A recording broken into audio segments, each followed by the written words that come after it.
To begin with the filter replacement, press on the side button and push against it to be able to take the cover out. Turn the shorter part of the filter outwards. Once you have done that, press from the top, press down, and take the filter out. When you place the new filter in, please be sure to put enough pressure for the spring to go downwards. Put in the new filter towards the bottom and push down in order to be able to adjust the filter to go in.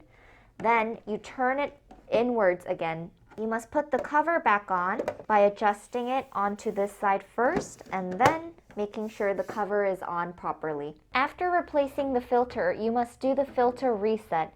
In order to do the filter reset, press on the purified button and hold it down until the filter bars become full. After the filter bars are full, you must take water out on the purified level for 3 minutes. After the water has been disposed for 3 minutes, you are ready to drink water.